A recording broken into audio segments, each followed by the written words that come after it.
ప్రార్థన చేసుకుందాం.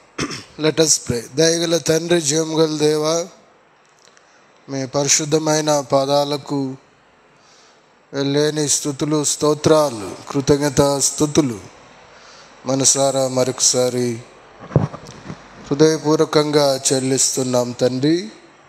మీ మహాకృపలో ఈ రీతిగా ఈ బేస్తవార దినాన బైబిల్ స్టడీలా కలిగి ఉండడానికి నల్గొండలో లిటిల్ ల్యామ్ స్థానిక సంఘంలో మీరు చూపుతున్న కృపను బట్టి స్తుతిస్తూ ఉన్నాం తండ్రి. మీరు అనేక విషయాలు, వాక్య సత్యాలు, సారాంశాలు మా దృష్టికి తీసుకొస్తున్నారు.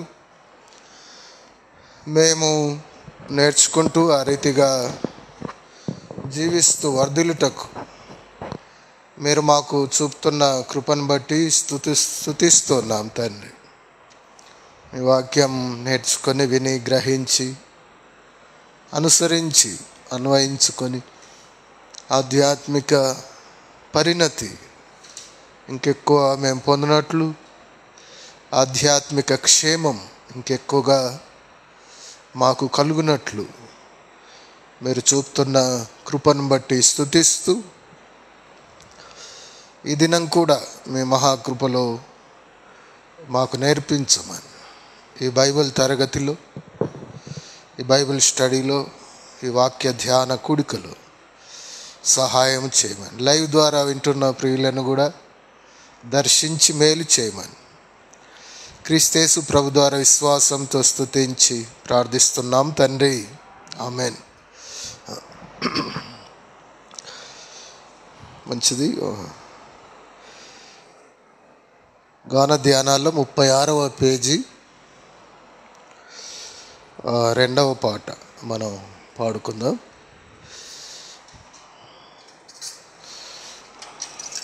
36వ పేజీలో 2వ పాట, శక్తి చేత కాదనను, బలము చేత కాదనెను అనే పాట. శక్తి చేత కాదనెను, బలముతో నిధి కాదనెను. శక్తి చేత కాదనెను, బలముతో నిధి కాదనెను. నా ఆత్మ ద్వారా దీని చేతునని యెహోవా సెలవిచ్చెను. నా ఆత్మ ద్వారా దీని చేతునని యెహోవా సెలవిచ్చెను. శక్తి చేత కాదనెను, బలముతో నిధి కాదనెను. నా ఆత్మ ద్వారా దీని చేతునని యెహోవా సెలవిచ్చెను. నా ఆత్మ ద్వారా దీని చేతునని యెహోవా సెలవిచ్చెను. ఓ గొప్ప పర్వతమా, జెరుబాబెలు నడ్డగింపను. ఓ గొప్ప పర్వతమా, జెరుబాబెలు నడ్డగింపను.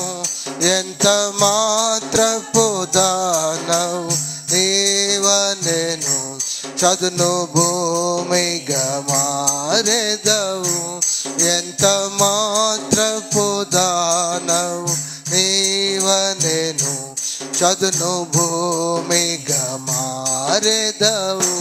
శక్తి చేత కాదనెను,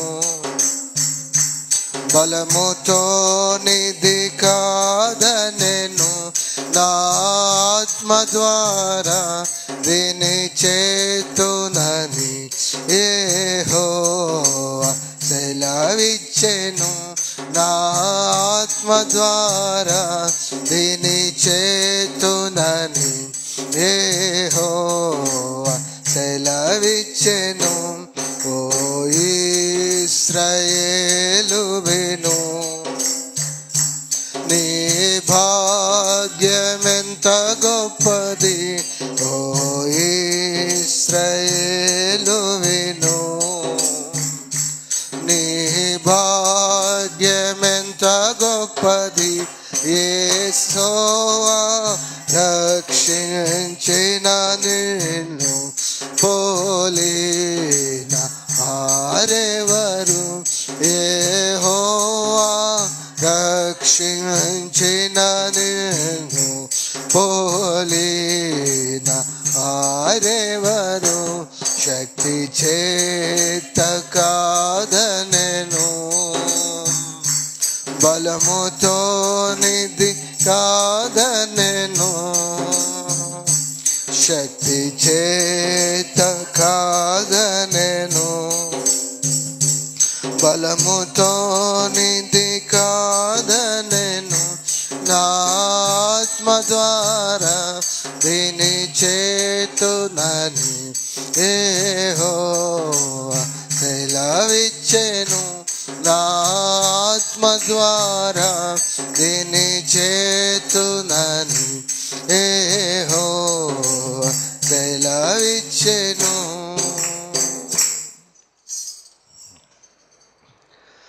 మంచిది.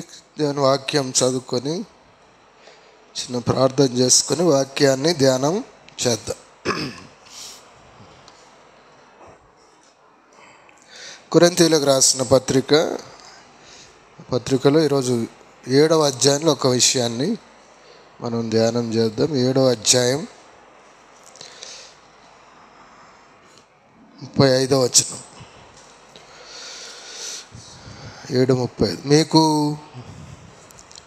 ఉరి యొడ్డవలెనని కాదు కానీ మీరు యోగ్య ప్రవర్తనులై తొందర ఏమీ లేక ప్రభువు సన్నిధాన వర్తనలై ఉండవలనని ఇది మీ ప్రయోజన నిమిత్తమే చెప్తున్నాను. ప్రార్థన చేసి. దయగల తండ్రి, మీ పాదాలకు వందనాలు, స్తోత్రాలు. చదవని వాక్య భాగాన్ని బట్టి స్తుతులు. మాకు నేర్పించండి, అనుసరించి ఇంకెక్కువ అభివృద్ధి చెందుటకు సహాయం చేయండి, ఇంకెక్కువ అనేకులకు ఆశీర్వాదకరం చేయండి. అతి బలహీనుడను, నన్ను బలపరిచి మీ మహాకృపలో వాడుకొని నిలబెట్టండి. శారీరకంగా కూడా బలపరిచి మీ కృపలో వాడుకోండి. క్రీస్తు ప్రభు ద్వారా స్తుతించి ప్రార్థిస్తున్నాం తండ్రి, ఆమేన్. దేవుని సన్నిధాన వర్తన ఇది ఆదివారం 2వ వర్తమానంలో మనం 7 విషయాలు చూసాము. 10 విషయాలు ధ్యానించి ఉండగా 7 చూసాం, 3 ఉండే. ఇంకా ప్రభు సన్నిధిలో కొన్ని ధ్యానం చేసి ఇంకొక 7 దేవుడిచ్చిన విషయాలు మనం ఈ పూట ఈ బైబిల్ స్టడీలో ఈరోజు మనం ఒక 7 విషయాలు చూద్దాం. దేవుని సన్నిధానంలో మనం ప్రవర్తించవలసిన విధానం, దేవుని సన్నిధానంలో మనం ఎలా ప్రవర్తించాలి, ఎలా నడుచుకోవాలి అనే విషయం మనం ధ్యానం చేద్దాం. దేవుని సన్నిధి అది ఆశీర్వాదకరమని, ఓబేదెదోము ఇంట్లో మందసం ఉన్నప్పుడు ఆయన కుటుంబం ఆశీర్వదించబడిందని, ఇప్పుడు నూతన నిబంధనలో దేవుడే మనతో, ఆయనను విశ్వసించగా దేవుడే మనలో ఉన్నాడని, దేవుని సన్నిధి మనలోనే ఉంది కనుక మనము ఆశీర్వదించబడ్డామని, ఆశీర్వదించబడుతున్నామని, ఆశీర్వదించబడిన మనం, ఆశీర్వదించబడుచున్న మనం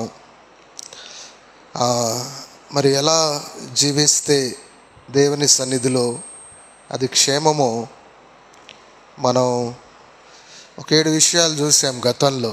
అవి ఒకసారి జ్ఞాపకం చేస్తాను. ఆయనలో నడిపింపబడాలని, దేవునిచే నడిపించబడాలి. రెండవది ఆయనపై ఏం చేయాలి? ఆధారపడాలి. దేవుని సన్నిధి మనతో ఉండగా మనం దేవునితో ఆధారపడాలి అని మనం చూసాం. తిరిగి ఆయన సన్నిధిలో నిందారహితులుగా జీవించాలని మూడవదిగా చూసాం. తిరిగి దేవుని ఆజ్ఞలను అనుసరించి వాక్యానుసారం జీవించాలని మనం నాలుగో విషయంగా చూసాం. ఐదవది, మన ద్వారా ఎప్పుడు కూడా దేవునికి ఆనందం కలిగేలా మనం బ్రతకాలి. దేవుని సన్నిధి అనగా దేవుడు మనలో ఉండగా దేవుణ్ణి మనం ఆవేదనకు గురి చేయకుండా, ఆయాసపరచకుండా, ప్రభువును బాధపరచకుండా, మీలో ఉన్న పరిశుద్ధాత్మను దుఃఖపరచకుడి అన్నది కదా. కనుక దేవుని దుఃఖపరచకుండా మనం జీవించాలని చూసాం. ఆరవది, దేవుని సన్నిధిలో ఒటి చేతులతో కనబడకూడదు అని చూసాం. కనుక దాతృత్వం, సమర్పణ కలిగిన జీవితాలు కలిగి దేవుని సన్నిధిలో ఉండాలని చూసాం. ఏడవది, సేవ చేయాలి. దేవుని సన్నిధిలో పరిచర్య చేసే మనస్సు కలిగి ఉండాలని మనం 7 విషయాలు చూసాం. ఇప్పుడు ఇంకొక 7 విషయాలు మనం ధ్యానం చేద్దాం. సన్నిధాన వర్తన, దేవుని సన్నిధాన వర్తన. ఇందులో 2 విషయాలు ఉన్నాయి. ఒకటి సన్నిధి, రెండవది వర్తన అంటే ప్రవర్తన. దేవుని సన్నిధిలో ప్రవర్తన 2 పదాలు కలిపితే దేవుని సన్నిధాన వర్తన. కనుక కొరింథీయులకు రాసిన పత్రికలో మనం ఆ మాటను చూసాం. కొరింథీ రాసిన మొదటి పత్రిక 7వ అధ్యాయం 35వ వచనంలో మూలవాక్యం చూసాం. మీకు ఉరియొడ్డ వలనని కాదు కానీ మీరు యోగ్య ప్రవర్తనులై తొందర ఏమీ లేక ప్రభు సన్నిధాన వర్తనలై ఉండవలనని ఇది మీ ప్రయోజనము నిమిత్తమే చెప్పుచున్నాను అన్నాడు. దేవుని సన్నిధాన వర్తనులై అనే మాట మనం చూస్తున్నాం. మంచిది. ఈరోజు ఒక 7 విషయాలు అందులోంచి చూస్తే 8వది అని చెప్పుకోవచ్చు. పోయిన మెసేజ్లోంచి చూస్తే 8వది, ఈరోజు ధ్యానంలో చెప్పుకుంటే మొదటిది, అలా కూడా చూసుకోవచ్చు. సరే 8 అనే రాసుకుందాం, 2 కలిపి. 8వ విషయం ఏంటంటే, ఇప్పుడు 7 జ్ఞాపకం చేశాను కదా మనం ధ్యానం చేసినాయి. 8వది అని రాసుకోండి. 8వది, క్రమముగా మర్యాదగా నడుచుకోవాలి దేవుని సన్నిధిలో. దేవుని సన్నిధి మనతో ఉన్నప్పుడు మనం ఎంత క్రమముగా నడుచుకోవాలండి, మనం ఎంత మర్యాదగా నడుచుకోవాలి. దేవుని సన్నిధి మనతో ఉన్నప్పుడు మనం ఎంత జాగ్రత్తగా దేవుని సన్నిధిలో మనం ఉండాలి. దేవుని సన్నిధి మనతో ఉన్నప్పుడు మనము ఎంత క్రమాన్ని పాటించాలి. కొరింథీయులకు రాసిన మొదటి పత్రిక 14వ అధ్యాయం 40వ వచనం మనం చూస్తే, కొరింథీయులకు రాసిన పత్రిక 14వ అధ్యాయం 40వ వచనంలో ఎంతో స్పష్టంగా వ్రాయబడి ఉంది. సమస్తమును క్రమముగాను మర్యాదగాను జరగనీయుడి. ఎలా జరగాలంటే సమస్తం మర్యాద, క్రమం. కనుక దేవుని సన్నిధి మనతో ఉండగా దేవుని సన్నిధిలో మనం చాలా మర్యాదగా ప్రవర్తించాలి. మనకు ఏదైనా కలెక్టర్ మీటింగో లేక స్కూల్లో పేరెంట్స్ మీటింగో అట్లా సమాజంలో ఏదైనా మీటింగు ఉన్నప్పుడు మనం ఎలా ప్రవర్తిస్తాం? చాలా హుందాగా ప్రవర్తిస్తాం, గౌరవంగా ప్రవర్తిస్తాం, అసాంఘికమైన మాటలు మాట్లాడడం, చాలా యోగ్యమైన మాటలు మాట్లాడతాం. అలాగే దేవుని సన్నిధిలో అలాగే కాదు, ఇంకెక్కువగా మనం దేవుణ్ణి ఏం చేయాలి? గౌరవించాలి. ఆయన ఉచితంగా రక్షించాడు అని మనము పలచనగా మనం దేవుణ్ణి చూడొద్దు. దేవుని ప్రేమను మనం నిర్లక్ష్యం చేయొద్దు. రక్షణ ఉచితంగా దొరికింది మనకు, కానీ దేవుడు అందుకోసం గొప్ప త్యాగమే, వెలకట్టలేని త్యాగం చేశాడు ఆయన. కనుక దేవుడు ప్రేమిస్తాడులే అని కృప కృప అంటూ, ప్రేమ ప్రేమ అంటూ ఆ దేవుని దగ్గర మితిమీరిన స్వేచ్ఛతో ప్రవర్తించొద్దు. ఆయన దేవుడు, ఆయన సమస్తాన్ని సృష్టించినవాడు, ఆయన అనంతుడు, అంతము లేదు, ఆయనకు అవధులు లేవు, ఆయన అనంత జ్ఞాని. కనుక అలాంటి మహోన్నతుడైన దేవుని సన్నిధి మనలో ఉన్నదంటే మనం చాలా గౌరవంగా, చాలా భయభక్తితో గౌరవంగా మనం జీవించాలి. కనుక క్రమము మర్యాద అనేది చాలా ప్రాముఖ్యం. కీర్తనల గ్రంథంలో ఒక మాట ఉంటుంది, 93వ కీర్తన 93వ కీర్తన 5వ గీతవాక్యం, నీ శాసనములు ఎన్నడూను తప్పిపోవు, యెహోవా ఎన్నటెన్నటికి పరిశుద్ధతయే నీ మందిరమునకు. ఎన్నటెన్నటికి పరిశుద్ధతయే, మనం ఎన్నటెన్నటికి క్రమము మర్యాదే, ఎన్నటెన్నటికి భయభక్తే, ఇలా ఎన్నో చెప్పుకోవచ్చు. ఎప్పటికీ దేవుడు కోరుకునేది క్రమము, పవిత్రత, హోలీనెస్, డిసిప్లిన్. సమస్తము అని ఉంది కదా, సమస్తంలో అన్నీ ఉన్నాయి. కనుక క్రమంగా మర్యాద బ్రతకండి అని లేదు అక్కడ. సమస్తము క్రమముగా మర్యాదగా జరగనీయమనం. కనుక దేవుని సన్నిధిలో మనం క్రమం పాటించాలి, దేవుని సన్నిధిలో క్రమం పాటించాలి. నేను దైవజనులు పిల్లా వెంకటరత్నం గారు, గుడివాడ, ఆంధ్ర గుడివాడ, ఆ దైవజనులు అనేకులు తెలుసు కదా. ఆయన వాక్యం చెప్తూ నిన్న నేను మెసేజ్ వింటున్నప్పుడు విక్టర్ విలియమ్స్ అని ఒక దైవజనుని పుస్తకం ఈ మధ్య నేను రాస్తూ కంప్లీట్ అయింది, రాయడం, ప్రింట్ చేయాలిక అని ఆయన గురించి రాస్తుంటే నాకు భయమైంది. ఎందుకు భయమైందంటే అని చెప్తూ 2 నిమిషాలు ఎవరైనా మందిరానికి ఆలస్యంగా వస్తే బలలో ఆరాధించనిచ్చేవాడు కాడంట. 1 నిమిషం ఆలస్యంగా వచ్చిన వాక్య పరిచర్య ఎవరైనా చేసేవాళ్ళు 1 నిమిషం ఆలస్యంగా వస్తే వాక్యం జపనిచ్చేటోడు కాదంట, కూర్చోండి అనేవాడు. భయమైంది ఆయన డిసిప్లిన్ చూస్తే అన్న. కనుక ఆ దేవుని హానర్ చేయడమే కదా.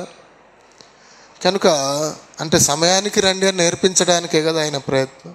క్రమము మర్యాద అనేది చాలా ప్రాముఖ్యం.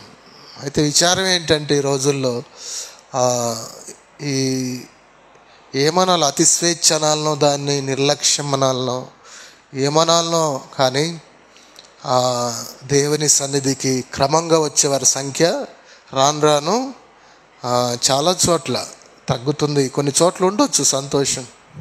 కనుక దేవుని సన్నిధిలో క్రమము మర్యాద అనేది చాలా ప్రాముఖ్యం.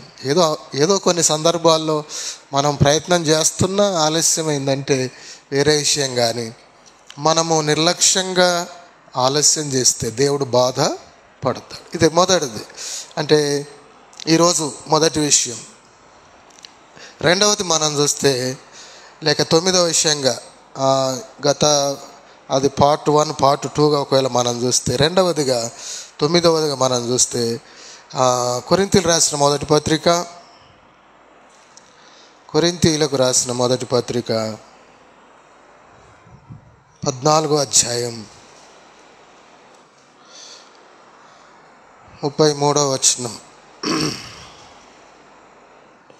చదవ. అలాగే పరిశుద్ధుల సంఘములన్నిటిలో దేవుడు సమాధానమునకే కర్త గాని అల్లరికి కర్త కాదు.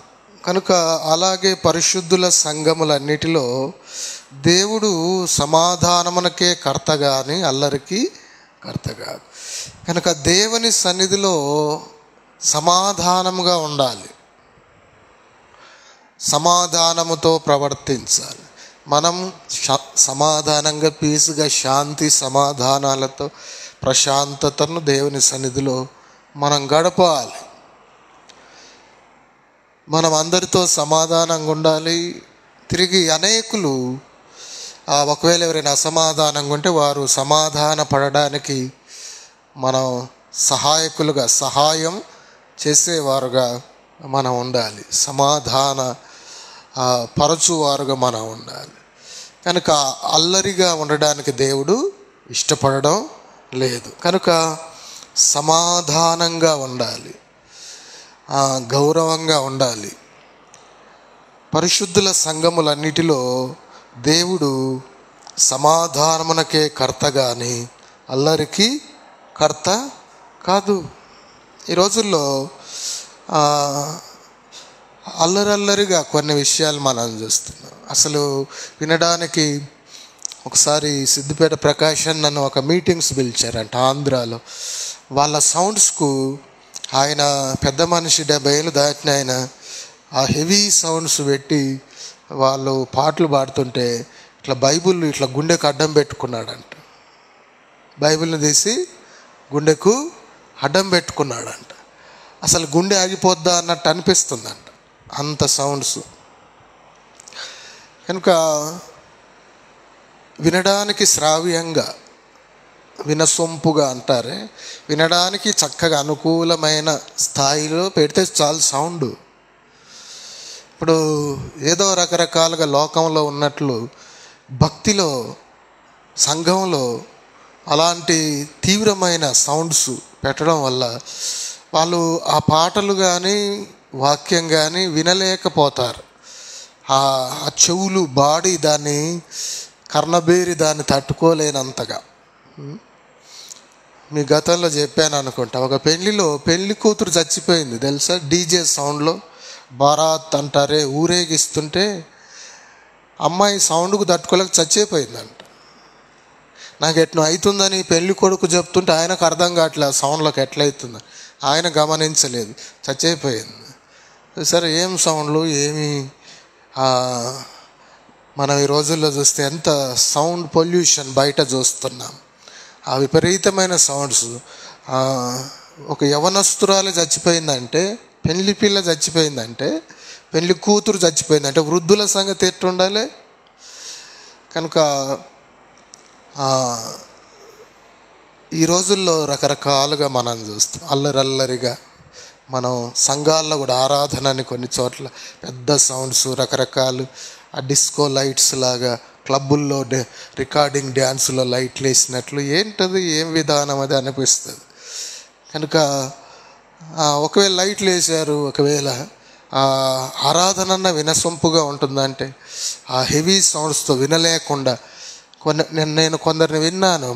కొన్ని మీటింగ్స్లో పాటలు అయిపోయినాక వస్తాం అంటున్నారు. ఎందుకు అంటే పెద్ద పెద్ద మీటింగ్స్, ఆ సౌండ్స్ మేము తట్టుకోలేమని పాటలు అయిపోయినాక వస్తాం. అంటే నువ్వు చేస్తున్న శబ్దం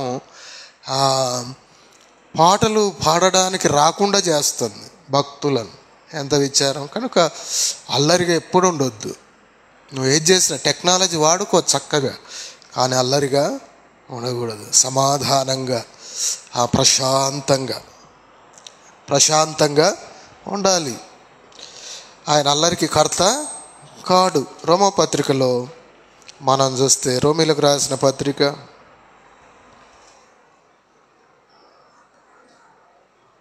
17వ అధ్యాయం,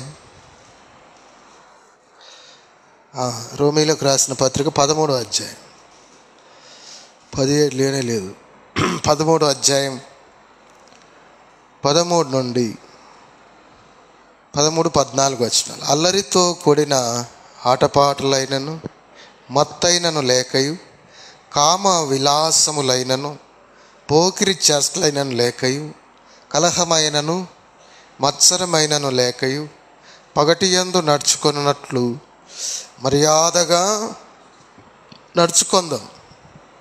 మెట్టుకు ప్రభు అయిన యేసుక్రీస్తును ధరించుకొని ఉన్నాం. ప్రభు సన్నిధి మనతో ఉంది.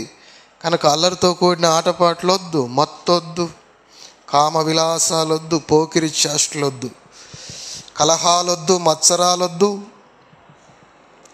పగటి యందు నడుచుకుని మర్యాదగా కనుక సమాధానంగా నడుచుకోవాలి. అల్లరిగా దేవుని సన్నిధిలో నడుచుకోవద్దు. పేతురు మొదటి పత్రిక 4:3 మనకు తెలుసు, రెఫరెన్స్ రాసుకోండి సార్.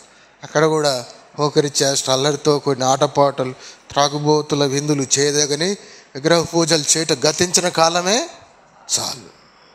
ఇక్కడ రోమా 13:13 అల్లరితో కూడిన ఆటపాటలైన, మత్తైన లేక, కామ విలాసములైన, పోకిరి చేష్టలను లేక, కలహమైన మత్సరమైన లేక ఉండాలి దేవుని సన్నిధిలో. అల్లరి దేవుడు ఇష్టపడేది కాదు. అల్లరి దేవుడు ఇష్టపడేది కాదు. ఎఫెసీ 4:1 ఇంకొక విషయం మనం చూస్తే, ఇందులోనే మనం ఆ సమాధానమును కాపాడుటలో, ఆత్మ కలిగించి ఐక్యమును కాపాడే శ్రద్ధ కలిగి మనం ఆ సమాధానాన్ని కాపాడేవారుగా ఉండాలి. కాబట్టి మీరు సమాధానమును బంధము చేత ఆత్మ కలిగించి ఐక్యమును కాపాడుకొనుట యందు శ్రద్ధ కలిగిన వారై ప్రేమతో ఒకరినొకడు సహించుడి. కనుక రెండవదిగా మనం ఈరోజు చెప్పుకుంటే ఏంటి చెప్పండి? దేవుని సన్నిధిలో సమాధానంగా ఉండాలి. దేవుని సన్నిధిలో మనం సాటివారికి సమాధానాన్ని పంచేవారుగా ఉండాలి. ఆత్మ కలిగించి ఐక్యమును కాపాడుకునేవారుగా ఉండాలి. కనుక పోకిరిగా, అల్లరిగా ఏది ఉండకూడదని దేవుడు ఎంతో తేటగా తెలియచేస్తున్నాడు. కనుక ఇంకో విషయం కూడా మనం చూస్తే, ఇర్మియా గ్రంథం 17వ అధ్యాయం, ఇర్మియా గ్రంథం 17వ అధ్యాయం, ఇందులోనే ఈ దాంట్లోనే సమాధానంగా అల్లరి లేకుండా జాగ్రత్తగా ఉండాలి. 17-16 చదివాక మనకు అర్థమైంది ఏదో విషయం. నేను నిన్ను అనుసరించు కాపరినై ఉండుట మానలేదు, ఘోరమైన దినమును చూడవలనని నేను కోరలేదు. నీకే తెలిసినది, నా నోటి నుండి వచ్చిన మాట నీ సన్నిధిలోనున్నది. అర్థమైందా?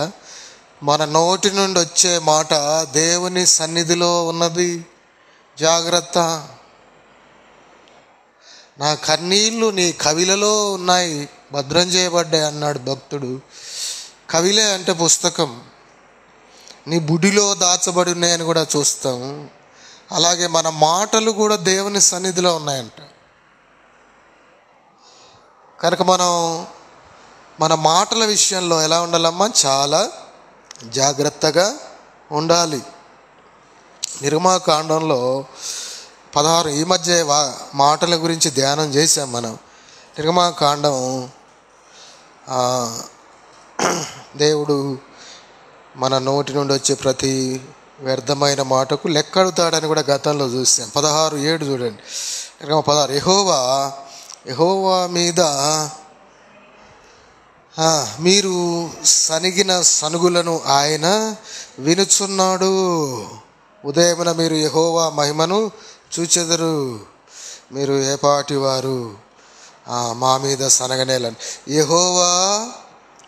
యెహోవా మీద మీరు సనిగిన సనుగులు ఆయన వినుచున్నాడు. దేవుడు వింటున్నాడు. మన మాటలు దేవుడు వింటున్నాడు. మన మాటలు ఎక్కడున్న దేవుని సన్నిధిలో ఉన్నవి. కనుక మనం మన మాటల విషయంలో చాలా జాగ్రత్తగా ఉండాలి. 19వ కీర్తన 14 రాసుకోండి, తీయనవసరం లేదు. నా నోటి మాట, నా హృదయ ధ్యానం నీ దృష్టికి అంగీకారమవునుగాక. కనుక దేవుని సన్నిధిలో మన నోటి మాట, మన హృదయ ధ్యానం ఆయనకు అంగీకారంగా ఉండాలి. దేవుని సన్నిధాన వర్తన అనేది అంశం. దేవుని సన్నిధి అనేది ఒకటి ఉంటే అందులో దేవుని సన్నిధిలో ప్రవర్తించే ప్రవర్తన. ఒబేదేదోము ఇంటిలో మందసం ఉన్నప్పుడు ఒబేదేదోము కుటుంబం ఆశీర్వదించబడిందే. ఇప్పుడు దేవుడే మనలో ఉన్నాడు కనుకనే మనం ఎంతగా దీవించబడి అనేకులకు ఆశీర్వాదకరం అవుతున్నాం. కనుక ఆ దేవుడే మనలో ఉండగా, ఆయన సన్నిధి మనలో ఉండగా మనం ఎలా ప్రవర్తించాలి? గతంలో 7 విషయాలు చూసాం. మరలా ఈరోజు పార్ట్ 2గా ఇంకొక 7 విషయాలు మనం చూస్తున్నాం. అందులో 2 విషయాలు ఇప్పుడు మనం చూసాం. మూడవది మనం చూస్తే, యెహోషువ గ్రంథము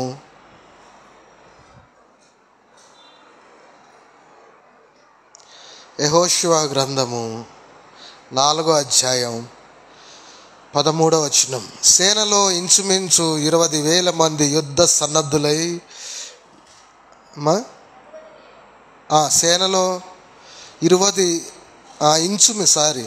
ఇంచుమించు 40,000 మంది యుద్ధ సన్నద్ధులై యుద్ధము చేయుటకు యెహోవా సన్నిధి యెరికో మైదానములకు దాటి వచ్చిరి. ఆ దినమున ఇశ్రాయేలీలందరూ ఎదుట యెహోషువను గొప్ప చేసెను గనుక వారు మోషేను గౌరవించినట్లు అతని బ్రతుకు దినములన్నిటిని అతని గౌరవించిరి.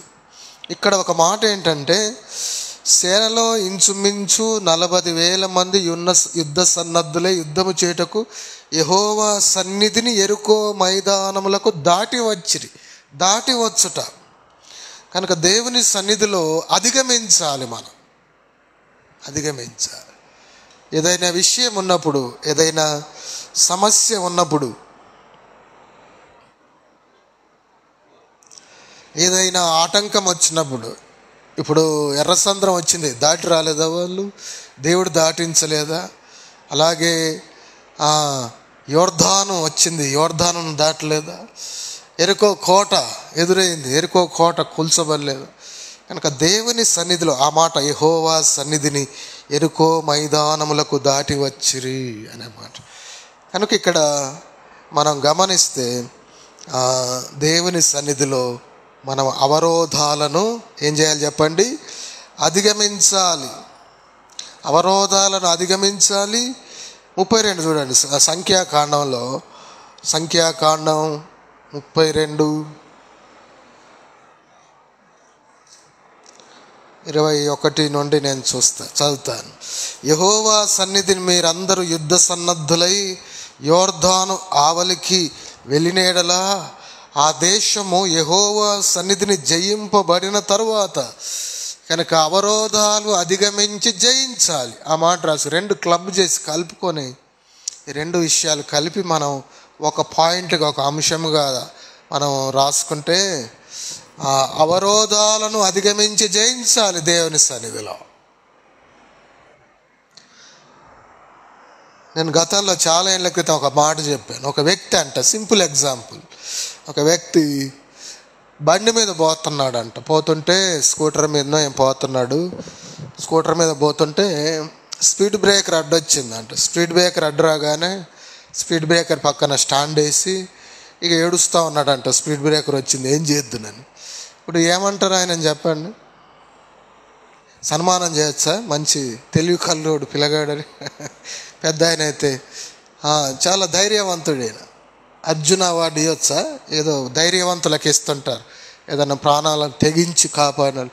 నాకు అనిపిస్తుంది, మన ఖమ్మంలో ఒక ముస్లిం బ్రదర్, ఏం పేరు అయింది, 9 మందినేమో అది జేసీబీ వేసుకొని పోయి కాపాడుకొచ్చాడు. హెలికాప్టర్లు లేవు, అవి లేవు, ఈ లేవు అని ఇబ్బంది పడుతుంటే ఒక పౌరుడు తెగించి వెళ్ళి, నాకు అనిపించింది ఈయనకు అవార్డు వస్తుంది. ఎప్పుడు ఇస్తారు అది? 15th ఆగస్టు 26 ఏదో సందర్భాల్లో ఇస్తుంటారు, రాష్ట్రపతి చేతుల మీదుగా. ఈయనకు రావచ్చు భవిష్యత్తులో అనిపించింది నాకు. కనుక తిరిగి ఇంకో విషయం కూడా పత్రికలు బాగా రాశాయి. ఆయన ముస్లిము, ఆయన కాపాడింది హిందూ సోదరులను. కనుక మన దేశంలో చూసారు ఎంత మత సామరస్యం ఉంది అనేకుల్లో అన్న భావాన్ని కూడా వాళ్ళు పత్రిక వాళ్ళు రాశారు. ఆ విషయంలో సరిగా లేనోళ్ళు బుద్ధి తెచ్చుకోవాలని కూడా రాశారు. కనుక అంటే ఇతర మతాలను ద్వేషించేవారు బుద్ధి తెచ్చుకోవాలి. నేను చూసి ఆయన ముస్లిం అయి ఉండి ప్రాణాలకు తెగించి వెళ్ళి 9 మంది హైందవ సోదరులను, ఒక కుటుంబం వాళ్ళు చూద్దామని పోయారంటే చిక్కుకున్నారు. కుటుంబం 3 తరాలు ఉన్నాయి, తాత, తండ్రి, మనవడు, మనవరాలు, అట్లున్నారు. 3 తరాలు ఉన్నారు అలా. వాళ్ళను కాపాడాడు, చాలా సంతోషం అనిపి. కనుక ఒక స్పీడ్ బ్రేకర్ వస్తే కూర్చొని ఏడ్చేవాడిని ఏమంటారు? మనం ఎందుకు చెప్పానంటే, మనకు నవ్వు వచ్చింది కదా.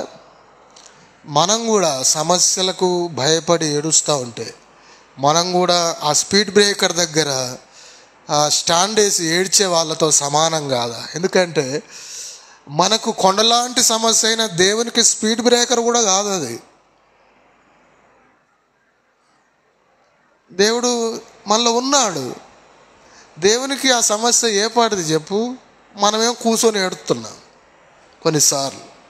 అర్థం చేసుకోవాలి, ఇది ఎంత కొండలాంటి సమస్యలైన తెప్పల్లాగా తేలవేసే దేవుడు ఉన్నాడు కనుక అధిగమించాలి ఆయన సన్నిధిలో. అసలు ఈ స్పర్శ ఎప్పుడు మర్చిపోద్దు. ప్రభు నాలో ఉన్నాడు, ప్రభు నాతో, నేను ఒంటరిని గాను, ఈ సమస్య నాకు ఏపాటిది, సర్వశక్తుడు నాతో ఉన్నాడు, సార్వభౌముడు నాతో ఉన్నాడు. ఒకవేళ పరీక్షగా ఇస్తే ఆ పరీక్ష రాస్తాను, పాస్ కావడానికి కూడా దేవుని సహాయమే తీసుకుంటాడు. ఒక శత్రువు సాతాను తీసుకొస్తే దేవుడు దాని నుండి బయటేసేస్తాడు. అంతే సంగతి. నన్ను శుద్ధ సువర్ణంగా చేయడానికి ఒకవేళ అనుమతిస్తే అవుతాను, మోల్డ్ అవుతాను. దేవుడు ఎటు మలిస్తే ఎటు వంచితే అటు వంగుతాను అని అలా బ్రతకాలి. మనం ఏడుస్తూ కూర్చోవద్దు. కనుక లోతైన అవగాహన, వాక్యం పట్ల లోతైన అవగాహన మనం కలిగినప్పుడు అలా ఉండగలుగుతాం. కనుక వాక్యం బాగా ధ్యానిస్తూ ఆయన సన్నిధి నాతో ఉంది, నాకేంటి భయం? ఇవన్నీ స్పీడ్ బ్రేకర్స్ కూడా కావు, ఇవి ఎన్నికే లేనివి. దేవుడు నాకు సహాయం చేస్తూనే వచ్చాడు, భవిష్యత్తులో కూడా చేస్తాడు. అదెంత పెద్ద యుద్ధమైనా నేను జయించగలను. కనుక దేవుడు ఉన్నవాడే మెజారిటీ, దేవుడు ఉన్నవాడు మైనారిటీ కాదు, దేవుడు ఉన్నవాడు మెజారిటీ అని మనం ఎప్పుడు మర్చిపోకుండా ధైర్యంగా మనము ఏంటమ్మా అది అవరోధాలు అధిగమిస్తూ జయిస్తూ సాగాలి. దేవుని సన్నిధాన వర్తన, దేవుని సన్నిధిలో అవరోధాలు, దేవుని సన్నిధి మనకు తోడుండగా ఆయన సన్నిధిని, ఆ భక్తికి జీవనం కావలసిన శక్తిని ఆయన అనుగ్రహిస్తుండగా మనము అవరోధాలు అధిగమిస్తూ జయిస్తూ మనం ముందుకు సాగాలి. 4వది మనం చూస్తే సమూయేలు మొదటి గ్రంథం 7వ అధ్యాయం 6వ వచనం. సమూయేలు మొదటి గ్రంథం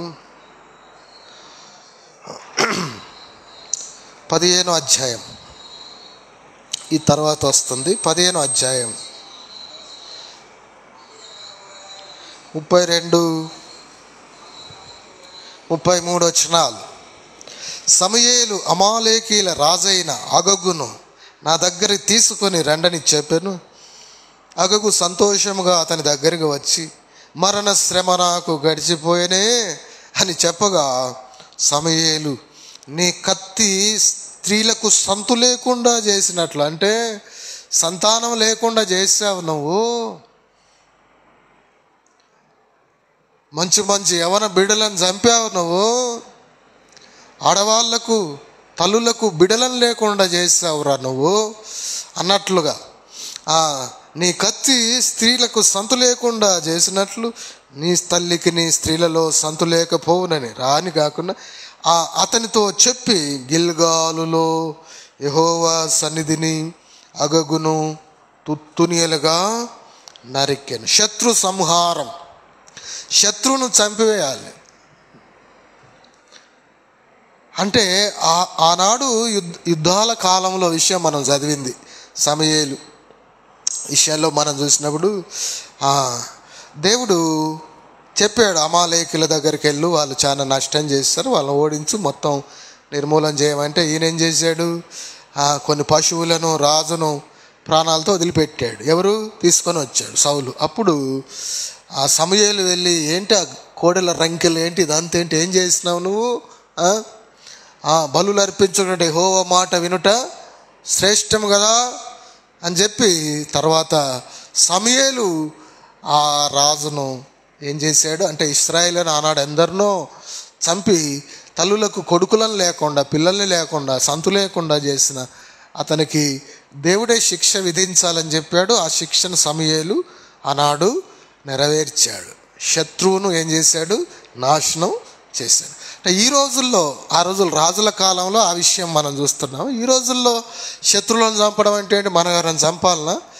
లేదు, మనం చంపాలని కాదు. మనం మనుషుల్లో ప్రతి ఒక్కరిని ప్రేమించాలి, వారందరూ రక్షణ పొందాలని మనం కోరుకోవాలి. అయితే మనం చంపాల్సినవి ఏంటి ఈ రోజుల్లో, ఈ కృపాకాలంలో అంటే చూడండి, రోమీయులకు రాసిన పత్రిక 8వ అధ్యాయం, రోమీయులకు రాసిన పత్రిక 8వ అధ్యాయం 13వ వచనం. మీరు శరీరానుసారంగా ప్రవర్తించిన ఎడల చావవలసిన వారై ఎందురు గాని ఆత్మచేత శరీర క్రియలను చంపిన ఎడల మీరు ఏమవుతారంట? జీవించెదరు. ఆత్మచేత శరీర క్రియలను చంపిన ఎడల మీరు జీవించెదరు అంటున్నాడు. కనుక ఆత్మచేత శరీర క్రియలను చంపేయాలి దేవుని సన్నిధిలో మనం. అంటే శరీరం వెళ్ళగక్కే, శరీరం కోరుకునే, వాక్యానికి విరుద్ధమైన క్రియలు ఏమున్నా చంపిపడేయాలి. శరీరం పాపం చేయి అని చెప్పింది అనుకో, వ్యభిచారం చేయని ప్రేరేపించి చంపేయాలి. అలా ఒకవేళ ప్రేరేపిస్తే, అన్యాయం చేయమని ప్రేరేపించింది అనుకో, ఆ క్రియను చంపివేయాలి. దోచుకో, పరాయి వాందని చెప్పి చంపివేయాలి. మీరు శరీరానుసారంగా ప్రవర్తించిన ఎడల చావవలసిన వారై ఎందురు కానీ ఆత్మచేత శరీర క్రియలను చంపిన ఎడల ఏమవుతారు? జీవిస్తారు. కనుక మనం ఎప్పుడైతే యేసు ప్రభువును విశ్వసించి రక్షణ పొందుతామో ఒక పోరాటం ఆరంభమైద్ది, ఒక ప్రయాణం ఆరంభమైద్ది. అది ఆత్మీయ ప్రయాణం. ఎప్పుడైతే మనం ఆత్మీయ ప్రయాణాన్ని ఆరంభిస్తామో ఒక పోరాటం ఆరంభమైద్ది. అది ఆత్మీయ పోరాటం. ఆ ఆత్మీయ పోరాటం ప్రాముఖ్యంగా 2 రకాలు. ఒకటి అపవాదితో పోరాటం, రెండవది మన శరీరంతో పోరాటం. ఇంకో రకంగా చెప్పాలంటే ఒకటి బాహ్య పోరాటం, రెండవది అంతరంగ పోరాటం. ఈ అంతరంగ పోరాటం మనతో మనకే, మన శరీరానికి ఆత్మకు పోరాటం. జాగ్పూనన్ గారు ఇలా అన్నారు, మంటి నుండి తీయబడిన ఈ దేహం మంటి విషయాలే ఆలోచిస్తుంది, కిందికే ఆలోచిస్తూ ఉంటుంది. ఎప్పుడు దేవుని వలన అనుగ్రహించబడిన ఆత్మ పైకే ఆలోచిస్తుంటుంది ఎప్పుడు అన్నాడు ఆయన. కనుక ఇది కిందికి లాగుతుంటుంది, అది పైకి లాగుతుంటే బ్రతుకంతా పోరాటమే. ఆ పోరాటంలో మనం శత్రువుని ఏం చేయాలి? చంపేయాలి. శరీర ఇచ్ఛలను ఏం చేయాలి? చంపేయాలి, వాక్యానికి విరుద్ధమైన. కనుక ఇది ఏనోదండి 5వ విషయం మనం చూస్తున్నాం. కనుక మనము మన శరీర విషయంలో 4వ విషయం చూస్తున్నాం. శరీర విషయంలో మనం చాలా జాగ్రత్తగా ఉండాలి. మన ఇష్టానుసారంగా మన శరీరం ఏది కోరితే అది మనం తీర్చేవారుగా ఉండొద్దు. ఒకప్పుడు ప్రభులో లేనప్పుడు తెలియక దాన్ని తుచ్చమైన ఇచ్ఛలను నెరవేర్చి ఉండొచ్చు. ఒకవేళ కానీ ప్రభువుని విశ్వసించిన తర్వాత, పరిశుద్ధాత్మ దేవుడు మనలోకి వచ్చిన తర్వాత, మనం మంచిగా బ్రతకడానికి సహాయం చేయడానికి ఆయన మనలో ఉన్నప్పుడు ఆయన శక్తిని ఆశ్రయించి మనం అలా జీవించేవారుగా ఉండాలి. కనుక దేవుని సన్నిధిలో ఏం చేయాలి చెప్పండి? శత్రువును సంహరించాలి, చంపివేయాలి. మీరు శరీరానుసారంగా ప్రవర్తించిన ఎడల చావన ఎందురు కానీ ఆత్మచేత శరీర క్రియలను చంపిన ఎడల జీవించెదరు. రోమా 8:13. 5వది మనం చూస్తే సమూయేలు మొదటి గ్రంథం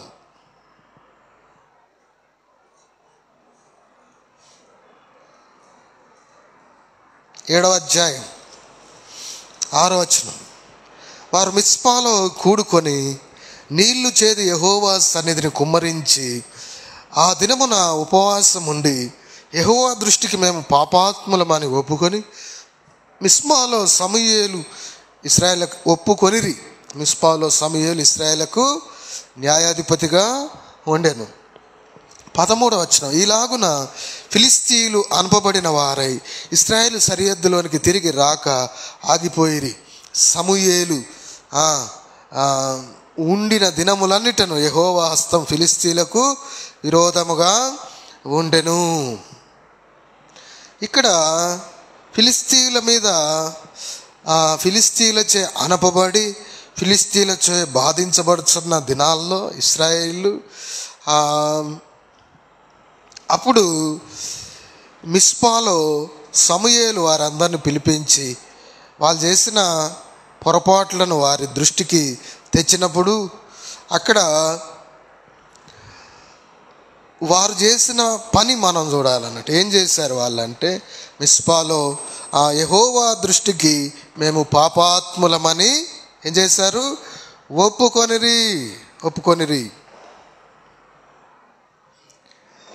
కనుక ఒప్పుకోలు దేవుని సన్నిధిలో. ఇక్కడ ఆ మాట కూడా ఉంది కమ్మా, ఏమనుంది అక్కడ, యెహోవా దృష్టికి వారు మిస్పాలో కూడుకొని నీళ్లు చేది యెహోవా సన్నిధిని కుమ్మరించి, యెహోవా సన్నిధిని ఆ దినమున ఉపవాసం ఉండి యెహోవా దృష్టికి, యెహోవా సన్నిధిలో యెహోవా దృష్టికి మేము పాపాత్ములమని ఏం చేశారు, ఒప్పుకొన్నారు.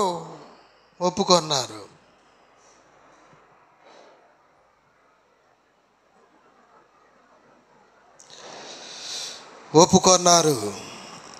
12వ వచనం కూడా మనం చూస్తే, అప్పుడు వాళ్ళ తప్పులు ఒప్పుకొని, పాపాన్ని ఒప్పుకొని వారు దేవుని సన్నిధిలో దిద్దుకున్నప్పుడు దేవుడు విజయం ఇచ్చాడు. 12వ వచనం, అప్పుడు సమూయేలు ఒక రాయి తీసి మిస్పాకును శేనుకును మధ్య దానిని నిలిపి, ఇంతవరకు యెహోవా మనకు సహాయం చేసినని చెప్పి దానికి ఎబెనెజరు అను పేరు పెట్టాను. కనుక ఇక్కడే సందర్భం, ఎబెనెజరే అని పాఠం పాడతామే, ఇంతవరకు ఆదుకున్నామని. ఈ సందర్భంలో సమూయేలు వాడిన మాట అది. ఎబెనెజర్ ఆయన మనకు సహాయం చేశాడు. సహాయపు రాయి అంటే ఆయన రాయని కాదు, సహాయం చేయవాడని ఒక గుర్తుగా. అప్పుడు సమూయేలు ఒక రాతిని తీశాను, అదొక గుర్తుగా అక్కడ పెట్టాడు. అది పూజించడానికి కాదు, ఒక గుర్తు. దేవుడు మాకు విజయం ఇచ్చాడని.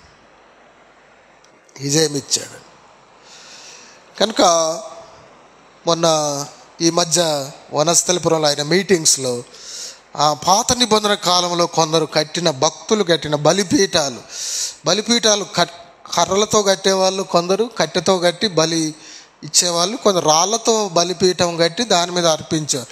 ఆ రాతి బలిపీఠాలు ఇంకా సీనాయి కొండ లేక ఆ చుట్టుపక్కల ప్రాంతాల్లో ఇంకా ఉన్నాయంట.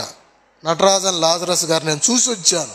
2 బలిపీఠాలు అంట గుర్తుగా మిగిలిపోయాయి. అని ఒక గుర్తుగా ఉంచాడు. అది పూజించడానికి కాదు, దేవుడే పూజనీయుడు. కనుక ఎప్పుడు ఎబెనెజర్ సహాయం చేశాడు అంటే, ఎప్పుడమ్మా దేవుని సన్నిధిలో నీళ్లు కుమ్మరించినట్లు వాళ్ళు కుమ్మరించుకున్నారు. అయ్యా తప్పైపోయింది. కనుక ఒప్పుకునేవారుగా ఉండాలి, ఏదైనా ఉంటే దిద్దుకునేవారుగా ఉండాలి మనం. యోహాను మొదటి పత్రిక 1వ అధ్యాయం 9వ వచనం, తేనవసరం తెలిసిన వచనమే అది. బాగా మన పాపం మనం ఒప్పుకునేలా ఆయన నమ్మదగిన వాడును నీతిమంతుడు కనుక ఆయన మన పాపములను క్షమించి సమస్త దుర్నీతి నుండి మనల్ని పవిత్రులుగా చేస్తాడు. దావీదు 51వ కీర్తన 10:11లో, నీ ఆత్మను నా యొద్ద నుండి తీసివేయకు, నీ సన్నిధిలో నుండి నన్ను త్రోసివేయకయ్యా. ఒప్పుకోలు. ఆ 51వ కీర్తన దావీదు పశ్చాత్తాపాన్ని తెలియజేస్తుంది. కనుక ప్రియులారా, 50వ కీర్తన 15వ వచనంలో దిద్దుబాటు హేయముగా ఉందా నీకు అన్నట్లుగా మాట ఉంటుంది. కనుక దిద్దుబాటు హేయముగా ఉండకూడదు. దిద్దుబాటు అనేది మనకు క్షేమం. దిద్దుకున్నప్పుడు దేవుడు ఆయన ఏం చేస్తాడు, ఆ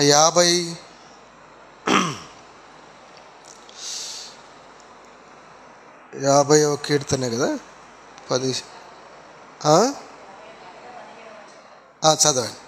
17వ వచనం 50వ కీర్తన 15 కాదు 17. దిద్దుబాటు నీకు అసహ్యము కదా, వెనకకు త్రోసి.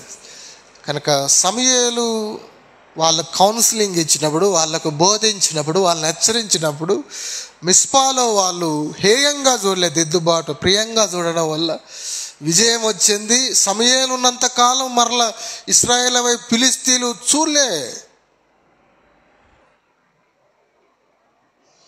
భయపడి బ్రతికారు. అంటే వీళ్ళు శాంతి సమాధానాలతో బ్రతికారు.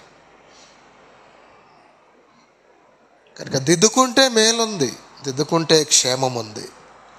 కనుక దిద్దుబాటు హేయము కాకూడదు. ఆరవది మనం చూస్తే న్యాయాధిపతుల గ్రంథం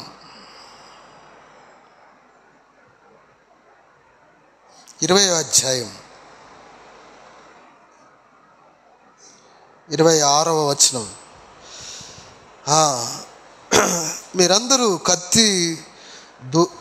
వీరందరూ కత్తి దూయేవారు. అప్పుడు ఇశ్రాయేలు అందరూ జనులందరూ పోయి బేతేలును ప్రవేశించి ఏడ్చుచు సాయంకాలం వరకు అక్కడ యెహోవా సన్నిధిని కూర్చుండుచు ఉపవాసముండి దహన బలులను సమాధాన బలులను యెహోవా సన్నిధిని అర్పించిరి. కనుక అర్పణ, ఆరాధన, దేవుని సన్నిధిలో అర్పణలు, ఆరాధనలు, బలి అర్పణలు జరగాలి. పాత నిబంధనలో బలి అర్పణలు జరిగాయి. ఇప్పుడు సజీవ యాగంగా మనల్ని మనమే దేవునికి సమర్పించుకోవాలని రోమా 12లో మనం చూస్తాం. సమర్పించుకున్న మనము ఫిలిప్పీ పత్రికలో మనం చూస్తే మొదట కీర్తనల్లో ఒక మాట చూద్దాం. కీర్తనల గ్రంథం 50వ కీర్తన 23. స్తుతియాగం అర్పించువాడు నన్ను మహిమపరుచున్నాడు, నేను వానికి దేవుని రక్షణ కనుపరుచున్నట్లు వాడు మార్గము సిద్ధం. స్తుతియాగం ఆ మాట రాసుకో. ఈ నూతన నిబంధనలో మనం చేయాల్సింది స్తుతియాగం. బలులు ఆగిపోయాయి, బలులు అవసరం లేదు. గొర్రెలు, కోడెలు అవసరం లేదు, పావురాలు, ఏ బలులు అవసరం లేదు. ఎందుకు అవసరం లేదయ్యా అంటే యేసుప్రభు అందరి కోసం ఒకేసారి బలైపోయాడు, బలులు అవసరం లేదు. ఇప్పుడు ఏం బలులు మనం చేయాల్సిందంటే స్తుతి బలులు, స్తుతి యాగం, స్తుతి నైవేద్యం. ఎన్నో పాటలు మనం చూస్తాం. ఈ నూతన నిబంధనలో మన స్తుతులే దేవునికి, మనం దేవుని పరిచర్యకో 10 మంది సహాయానికో మనం చేసే సహాయమే దేవునికి ఒక యాగం. మనం ఆరాధించే ఆరాధనే దేవునికి ఒక యాగం. జిహ్వా ఫలం. స్తుతియాగం అర్పించువాడు, కీర్తనల 50:23. స్తుతియాగం అర్పించువాడు నన్ను మహిమపరచుచున్నాడు, నేను వానికి దేవుని రక్షణ కనపరుచున్నట్లు వాడు మార్గము సిద్ధపరచు కొనెను. ఫిలిప్పీల రాసిన పత్రిక 4వ అధ్యాయం 18వ వచనం. నాకు సమస్తమును సమృద్ధిగా కలిగి ఉన్నది, మీరు పంపిన వస్తువులు ఎపఫ్రోదితు వలన పుచ్చుకొని ఏమీ తక్కువ లేక ఉన్నాను. ఇక్కడికి ఒక విషయం, ఇప్పుడు ఇంకో విషయం చెప్తున్నాడు అందులోనే. అవి ఎలాంటివి అంటే మనోహరమైన సువాసనయు దేవునికి ప్రీతికరమును ఇష్టమునైన యాగమునై ఉన్నవి. దేవుని సేవకునికి అంట కొన్ని వస్తువులు పంపారంట, అవంట దేవునికి ఇష్టమైన యాగాలంట. పౌలు చెప్తున్నాడు. మనం ఆపదలో ఉన్న ఒక పేదవానికి సహాయం చేస్తే అది దేవునికి ఇష్టమైన యాగం. సేవ చేస్తున్న సేవకునికి ఏమైనా సహాయం చేస్తే దేవునికి ఇష్టమైన యాగం. ఒక అనాథ బాబుకు పాపకు సహాయం చేస్తే దేవునికి ఇష్టమైన యాగం. ఒక పేద విధవరాలకి సహాయం చేస్తే దేవునికి ఇష్టమైన యాగం. ఓ పరదేశికి సహాయం చేస్తే దేవునికి ఇష్టమైన యాగం. ప్రకృతి వైపరీత్యాలతో బాధపడుతున్న వారికి ఎవరికైనా సాయం చేస్తే దేవునికి ఇష్టమైన యాగం.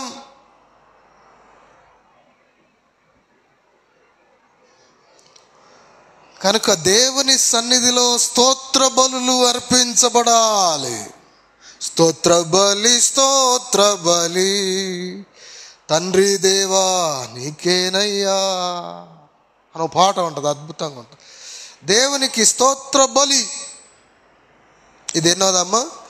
6. 2 మెసేజ్లు కలిపితే 13. పార్ట్ ఏ పార్ట్ బి ఇప్పటిది కలిపితే చివరిది 7వది అంటే 14. చూడండి 7వది మనం చూద్దాం. కీర్తనలు 3 విషయాలు కలిపి ఒకటే చెప్తాను. ఈ పాయింట్ 7వ పాయింట్. 3 విషయాలు ఉంటాయి ఇందులో. మొదటిది కీర్తనలు 2వ కీర్తన 11వ గీతవాక్యం. భయభక్తులు కలిగి యెహోవాను సేవించుడి, గడగడ వణుకుచు సంతోషం. భయభక్తి. కీర్తన 2:11. భయభక్తులు కలిగి యెహోవాను సేవించుడి, గడగడ వణుకుచు సంతోషించు. రాజుల మొదటి గ్రంథం. నేను ముగింపులోకి వచ్చేసాను. మనం ఒక 2-3 నిమిషాల్లో 5 నిమిషాల్లో లేక ముగించాం. రాజుల మొదటి 19వ అధ్యాయం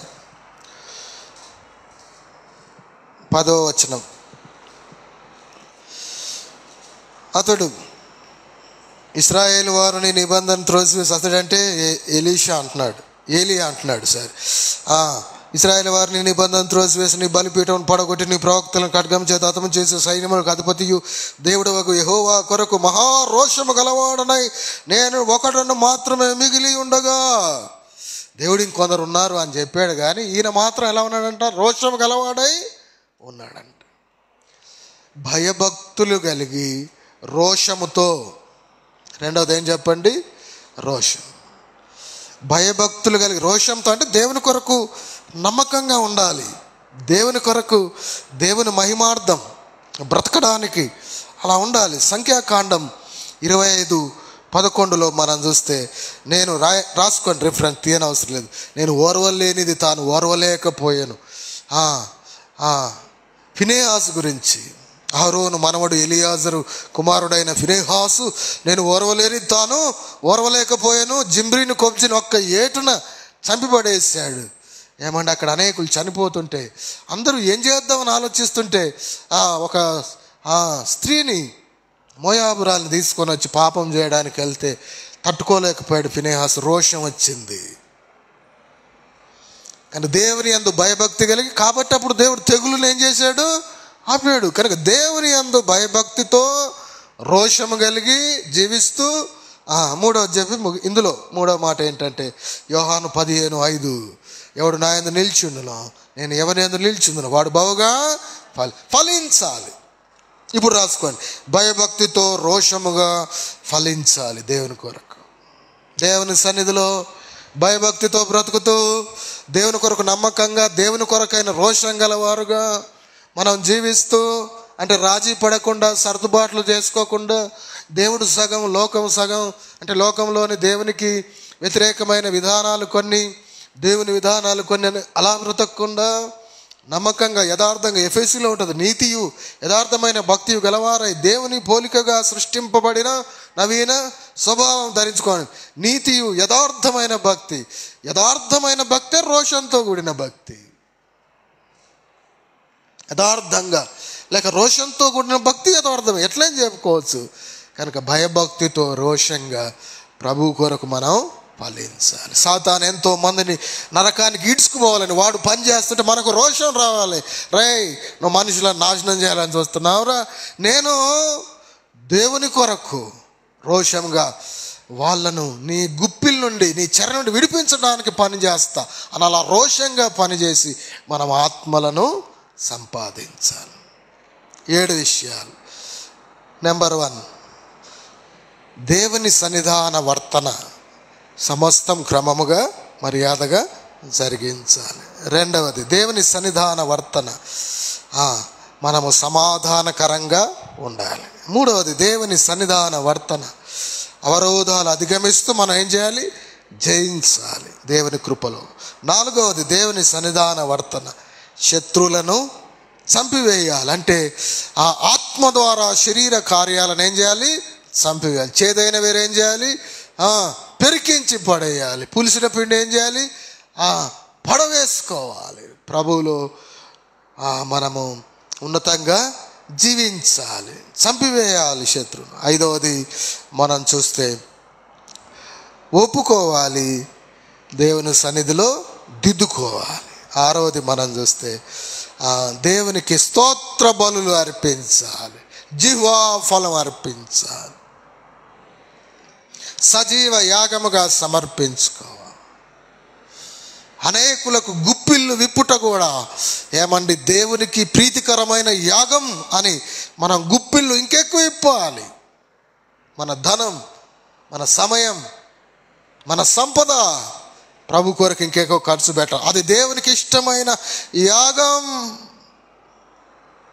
ఏడవది, భయభక్తితో బ్రతుకుతూ దేవుని కొరకు, దేవుని భయభక్తి కలిగి బ్రతుకుతూ దేవుని కొరకు రోషంగా జీవిస్తూ దేవుని కొరకు ఆత్మలను సంపాదించాలి. ప్రార్థన చేసుకో. దయగల తండ్రి, జీవము గల దేవా, దేవుని సన్నిధాన వర్తన మీ సన్నిధిలో ఎలా ప్రవర్తించాలి, మీరు మాలో ఉండగా మేము ఎలా ప్రవర్తించాలి అనే విషయాలు 7 గతంలో ఒక సందేశం ద్వారా 7 విషయాలు, ఈ దినం పార్ట్ 2గా ఇంకొక సందేశంగా ఆ అంశంలో 7 విషయాలు, మొత్తం 14 విషయాలు మా దృష్టి తీసుకొచ్చినారు.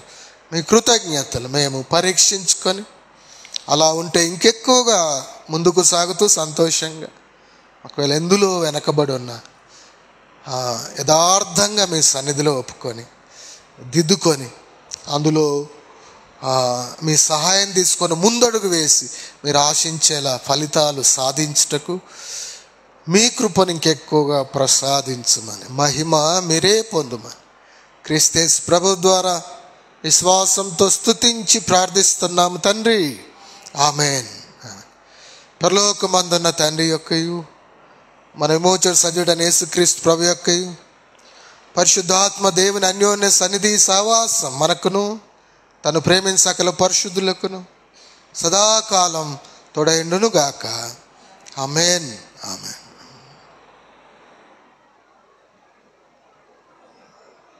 Praise the lord.